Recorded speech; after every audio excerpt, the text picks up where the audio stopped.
નમસ્તે મિત્રો, ખેડૂત ઇન્ફો યુટ્યુબ ચેનલમાં આપ સર્વ સાથીઓનું સ્વાગત છે।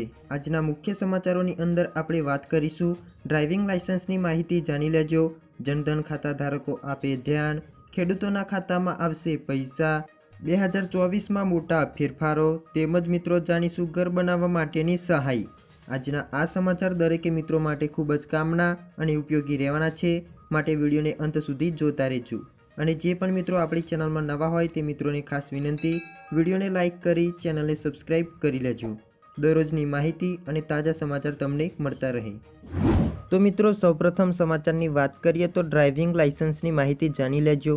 મિત્રો તમારી પાસે 20 વર્ષ જૂનું એટલે કે 2004 પહેલાંનું બનેલું ડ્રાઇવિંગ લાયસન્સ છે તો આ સમાચાર મિત્રો તમારા માટે જરૂરી છે, કારણ કે મિત્રો 12 માર્ચ સુધી આ ડ્રાઇવિંગ લાયસન્સ અપડેટ કરવું જરૂરી છે। જો તમે આમ નહીં કરો તો તમારું ડ્રાઇવિંગ લાયસન્સની વૈધતા ખતમ થઈ જશે। ત્યાર પછીના સમાચાર વિશે વાત કરીએ તો જનધન ખાતા ધારકો આપે ધ્યાન। તો મિત્રો અત્યાર સુધીમાં 51 કરોડથી વધુ જનધન ખાતા ખોલવામાં આવ્યા છે। અહેવાલો અનુસાર 10 કરોડ બંધ જનધન ખાતાઓમાં 1,27,700 કરોડ લેવાવાળું કોઈ નથી।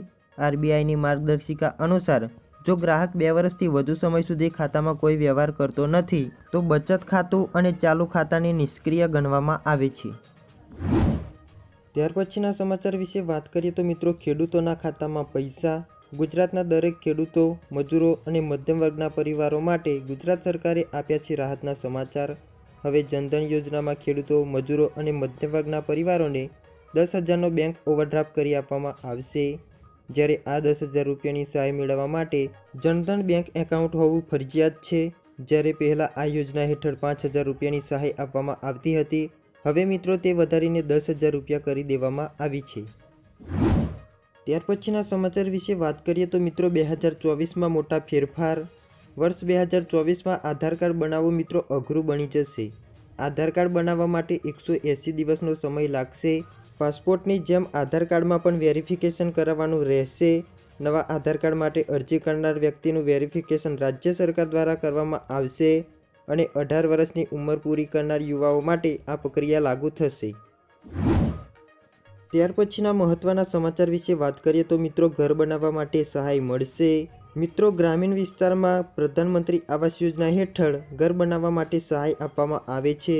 પ્રધાનમંત્રી ગ્રામીણ આવાસ યોજના હેઠળ 2021 અંતર્ગત કેન્દ્ર સરકાર સપાટ જમીન પર પાકું મકાન બનાવવા માટે મિત્રો રૂપિયા 1,20,000ની નાણાકીય સહાય પૂરી પાડે છે અને ડુંગળાગાળા વિસ્તારમાં પાકા મકાન બાંધવા માટે રૂપિયા 1,30,000ની નાણાકીય સહાય પૂરી પાડે છે।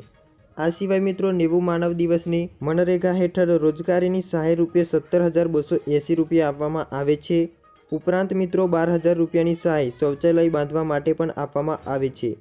આમ મિત્રો કુલ 1.5 લાખ રૂપિયાની સહાય મળી શકે છે।